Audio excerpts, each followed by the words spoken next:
પાદરાસર તાલુકા મુસ્લિમ સમાજ દ્વારા કાશ્મીરના પહેલગામમાં થયેલ આતંકી હુમલા સંદર્ભે મૌન રેલી યોજી ઘટનાની સખત શબ્દોમાં વખોડી સાથે સંસદમાં વકફ બોર્ડમાં કરેલ સુધારો તેમજ યુસીસીનું પરત લેવા માટે પાદરા મામલતદાર કચેરી ખાતે આવેદનપત્ર આપી રજૂઆત કરવામાં આવી હતી। પાદરા શહેર તાલુકા મુસ્લિમ સમાજ દ્વારા કાશ્મીરના પહેલગામમાં થયેલ આતંકી હુમલા સંદર્ભે મૌન રેલી યોજી ઘટનાની સખત શબ્દોમાં વખોડી સાથે સંસદમાં વકફ બોર્ડમાં કરેલ સુધારો તેમજ યુસીસીનું પરત લેવા માટે પાદરા મામલતદાર કચેરી ખાતે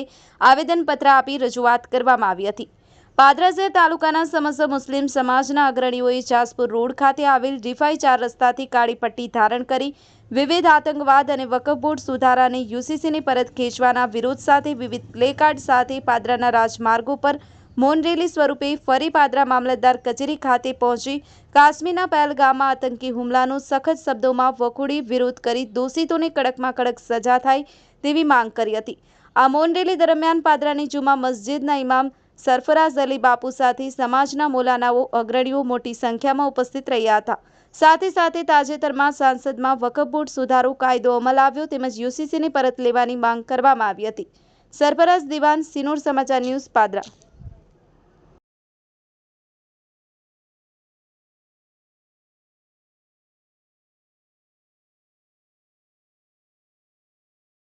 હાલમાં જે કેન્દ્ર સરકાર દ્વારા રાજ્યસભામાં તથા સંસદ સભામાં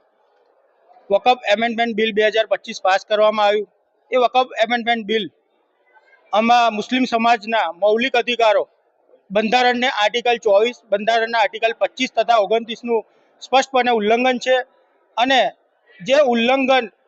ના થાય તે હેતુથી આજરોજ અમે પાદરા મામલતદાર કચેરીએ સમસ્ત પાદરા તાલુકા મુસ્લિમ સમાજ તથા પાદરા શહેર મુસ્લિમ સમાજ આવેદનપત્ર આપવા માટે આવેલા છે અને અમે મુખ્ય માંગણી એવી કરેલ છે કે યુસીસી એક્ટ તથા વકફ એમેન્ડમેન્ટ બિલ વહેલામાં વહેલી તકે પરત લેવામાં આવે તેવી અમારી મુખ્ય માંગણી છે।